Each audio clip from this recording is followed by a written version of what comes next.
السلام علیکم۔ مکہ مکرمہ کے حال کا حصہ دوم۔ حضرت ابراہیم علیہ السلام جب اپنی اولاد کو اللہ کے حکم سے گھر سے چھوڑنے نکلے تو یہی وہ جگہ تھی جہاں اللہ کے حکم سے خلیل اللہ علیہ السلام نے اپنی بیوی اور اکلوتے بیٹے کو یہاں اللہ کے سپرد کر دیا تھا۔ حضرت حاجر رضی اللہ تعالیٰ عنہ نے پانی کی تلاش میں دائیں بائیں کی چٹانوں پر دوڑیں لگائیں تو اللہ نے اپنی جناب سے حضرت اسماعیل علیہ السلام کی ایڑیوں سے پانی کا چشمہ جاری کر دیا۔ یہاں پر ہی حضرت خلیل اللہ علیہ السلام نے اپنے بیٹے کی قربانی کا ارادہ کیا تھا اور کہا جاتا ہے کہ کعبہ میں بوقت تولیت قریش اس مینڈھے کا سر موجود تھا جو حضرت ابراہیم نے اپنے لاڈلے بیٹے کی جگہ قربان کیا تھا۔ اس وقت اللہ تعالیٰ اپنے لاڈلے کا نور حضرت اسماعیل کی پیشانی میں تھا، اس لیے ان کو ذبح نہیں کیا جا سکتا تھا۔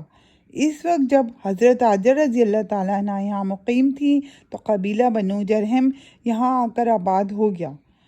پھر بنو خزاعہ نے ایک عدنانی قبیلے کی مدد سے بنو جرہم کے خلاف جنگ کا اعلان کیا اور ان کو مکہ سے نکال دیا۔ بنو جرہم نے مکہ چھوڑنے سے قبل زمزم کا کنواں بند کر دیا۔ انہوں نے کعبہ، طلائی ہرن، حجر اسود اور دوسرا قیمتی مال اس میں دفن کر کے یمن کی راہ لی۔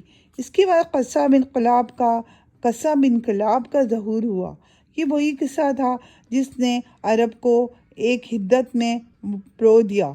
قصہ کو احساس ہوا کہ سرداری کا حق قریش کا ہے، لہذا اس نے تمام عرب کو متحد کیا اور دنیا کو پارلیمنٹ کا خیال دیا جس کو اس وقت دارالندوا کے نام سے یاد کیا جاتا تھا، اور اس طرح اللہ تعالیٰ کے کرم سے کعبہ کی تولید اس کے اصل حقداروں تک پہنچ گئی، اور وہ آب زمزم کا کنواں جو بنو جرہم نے بند کیا تھا اللہ تعالیٰ کے اشارے سے آپ صلی اللہ علیہ وسلم کے اجداد میں سے ایک سردار نے کھولا اور اہل عالم کے لیے عام کر دیا۔